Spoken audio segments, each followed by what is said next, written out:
دیکھیے کسی کو گناہوں پر آمادہ کرنے کے لیے شیطان کے پاس 3 ہی راستے ہیں، وہ 3 ہی طریقے استعمال کرتا ہے، چوتھا طریقہ نہیں ہے۔ یا تو شیطان براہ راست آپ پر حملہ کرے گا، یا نفس کے ذریعے آپ پر حملہ کرے گا، یا آپ کی بری صحبت کے ذریعے آپ پر حملہ کرے گا۔ دیکھیے آپ اپنے دوستوں کے ساتھ بازار میں جا رہے ہیں اور اچانک سڑک کے اس پار آپ کی نظر ایک عورت پر پڑتی ہے، آپ اللہ جل وعلا کے خوف سے اپنی نظریں جھکا لیتے ہیں۔ اب شیطان آپ کو بہکانے کے لیے ان 3 طریقوں میں سے ایک طریقہ اختیار کرے گا۔ یا تو آپ پر وہ خود براہ راست حملہ کرے گا، آپ سے بار بار کہے گا کہ کوئی بات نہیں، ایک مرتبہ پھر دیکھ لے، تجھے اس کے حسن کا اندازہ ہی نہیں ہے، ایک مرتبہ دیکھ لے، دیکھ وہ تیری طرف دیکھ بھی رہی ہے۔ اب اگر آپ کا ایمان مضبوط ہے تو آپ اعوذ باللہ پڑھ کر اور لا حول ولا قوت الا باللہ العلی العظیم پڑھ کر ان برے خیالات کو دور کر دیں گے، اور شیطان ان خیالات کے ذریعے ہی آپ پر حملہ کیا کرتا ہے۔ جسمانی طور پر اپنے ہاتھوں سے وہ آپ کا چہرہ اس لڑکی کی طرف پھیر کر آپ کو مجبور نہیں کر سکتا۔ اور شیطان کا دوسرا طریقہ کیا ہے؟ شیطان آپ کے نفس کے ذریعے آپ کو بہکانے کی کوشش کرے گا، لیکن اگر آپ نے اپنے نفس کو پہلے سے ہی قابو میں رکھا ہوا ہے تو اب شیطان کے پاس ایک ہی راستہ بچتا ہے، اب وہ آپ کی بری صحبت کو استعمال کرے گا۔ آپ کے کسی روحانی طور پر کمزور دوست کو تلاش کرے گا، اسے کہے گا کہ وہ آپ کو اس گناہ کی طرف راغب کرے۔ اب اگر آپ گنہگاروں کی صحبت میں رہتے ہیں تو آپ کتنے بھی مضبوط ہوں، آپ نے شیطان کے حملے کے 2 راستوں کو بند کر دیا، لیکن یہ تیسرا راستہ کھلا ہے۔ آپ کے دوستوں کے ذریعے شیطان آپ تک بار بار پیغام پہنچاتا رہے گا، ارے ایک مرتبہ تو دیکھ لے، دیکھ وہ تیری طرف دیکھ رہی ہے، دیکھ اسی طرف آ رہی ہے۔ اور یہ کوئی بھی گناہ ہو سکتا ہے۔ ایسے دوست کہتے ہیں آج نماز قضا ہو گئی تو کیا فرق پڑتا ہے بھائی، دیکھ انتہائی لذیذ کھانا پکا ہے، روزہ توڑ دے، بعد میں کفارہ دے دینا، قضا کر لینا، کسی کو کیا پتا چلے گا کون دیکھ رہا ہے۔ اچھا آج سگریٹ پی لے، ڈرگز لے لے، کسی کو دھوکہ دے دے، جھوٹ بول لے، غیبت کر لے۔ والدین کی ہر بات ماننا ضروری نہیں ہوتا، اب تو بڑا ہو گیا ہے، بچہ نہیں ہے۔ مجھے بھی اپنے والدین سے بہت محبت ہے لیکن میں ان کی ہر بات تھوڑی نہ مانتا ہوں۔ اچھا آج چلتے ہیں، آج مووی دیکھ لیتے ہیں۔ اچھا تو مجھے مل نہیں سکتا تو کوئی بات نہیں، میں تجھے لنک بھیج دیتا ہوں لیکن مووی دیکھنا ضرور۔ تو بری صحبت کے ذریعے آپ گناہوں میں مبتلا ہو جائیں گے۔ شیطان آپ کے ارد گرد برے دوستوں کو تلاش کرتا رہتا ہے، اور اگر آپ کا کوئی برا دوست ہی نہیں ہے تو شیطان ہار جائے گا، آپ جیت جائیں گے۔ محترم احبہ، آپ کے لیے خوشخبری یہ ہے کہ رمضان المبارک میں اگر حالت ایمان میں آپ صرف اس ایک دشمن سے بچتے رہے نا، بری صحبت سے خود کو بچا لیا، تو اللہ جل وعلا آپ کو گناہوں سے پاک بھی کر دے گا اور جنت بھی عطا کر دے گا۔ نبی کریم صلی اللہ علیہ وآلہ وسلم نے ارشاد فرمایا، رمضان میں شیطان کو قید کر دیا جاتا ہے، صفدت الشیاطین۔ آپ کا پہلا بڑا دشمن بند ہے، شیطان خود بے بس ہے، وہ کچھ بھی نہیں کر سکتا، اور دوسرا دشمن آپ کا نفس ہے، نفس۔ نبی کریم صلی اللہ علیہ وآلہ وسلم نے نفس کو قابو کرنے کا جو طریقہ بتایا ہے وہ بھوک اور پیاس ہے، وہ روزہ ہے۔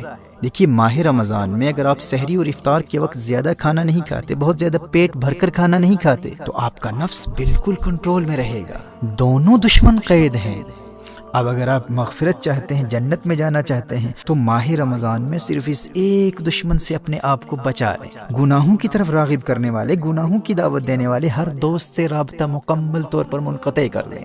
برے دوستوں کو بتلا دیں، کیا دیکھتے نہیں کتنے ہنستے کھیلتے نوجوان ماہ رمضان سے قبل ہی موت کا شکار ہو چکے ہیں۔ جانے آئندہ رمضان تک یہ زندگی وفا کرے نہ کرے، میں زندہ بھی ہوں یا نہ ہوں، میں تمہارے لیے سب کچھ کر سکتا ہوں لیکن اپنی آخرت کا سودا نہیں کر سکتا۔ رمضان المبارک میں مجھ سے ملنے کے بارے میں سوچنا بھی نہ۔ محترم احبہ، اگر مغفرت چاہتے ہیں تو کم از کم رمضان المبارک میں ایسے تمام دوستوں سے مکمل دوری اختیار کر لیجئے۔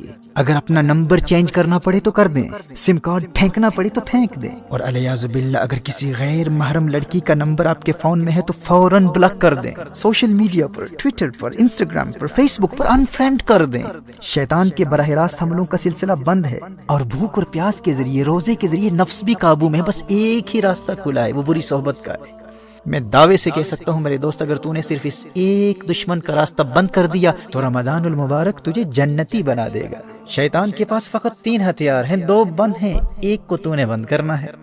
اور یاد رکھنا، دور حاضر میں بری صحبت صرف انسان ہی نہیں ہے، T V, internet, smart phones اور سوشل میڈیا کا غلط استعمال، یہ تمام بیڈ کمپنی ہے۔ اور اگر مجبوری میں اسکول کے کام کے لیے، ہوم ورک کے لیے، کالج اور یونیورسٹی کے اسائنمنٹس کے لیے، یا بزنس کے کسی کام کے لیے انٹرنیٹ کا استعمال کرنا ضروری ہے، تو اپنے پی سی کو، اپنے کمپیوٹر کو یا لیپ ٹاپ کو اپنے لیونگ روم میں استعمال کرنے کے لیے خود کو پابند کر لے کہ اگر تو فون پر بھی انٹرنیٹ کا استعمال کرے گا تو اس کمرے میں کرے گا جہاں تیرے والدین موجود ہیں، تیرے بھائی بہن موجود ہیں، تاکہ ان کی موجودگی تجھے انٹرنیٹ پر مختلف قسم کی برائی پر مشتمل شرمناک مٹیریل یا بری سائٹس پر جانے سے بچائے رکھے۔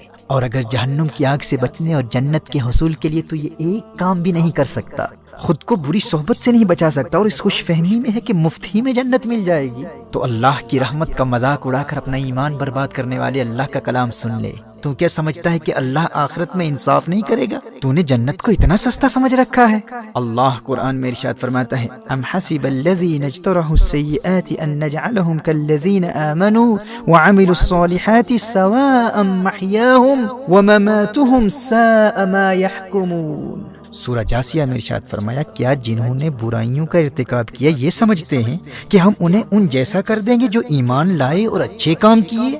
یعنی جو جنت نیک لوگوں کے لیے، وہ جنت یوں ہی مفت میں بے ایمانوں اور گنہگاروں کو بھی عطا کر دے۔ فرمایا ساء ما یحکمون، کیا ہی برا حکم لگاتے ہیں۔ میرے دوست ہوش کے ناخن لے، قدر کر تو اللہ کے اس پیارے مہمان کی کہ اس نے تیرے لیے کامیابی کا راستہ کتنا آسان کر دیا ہے۔ دونوں جہانوں کی کامیابی کے لیے اس میں تو نے فقط ایک دشمن کا مقابلہ کرنا ہے، تو نے صرف بری صحبت سے بچنا ہے۔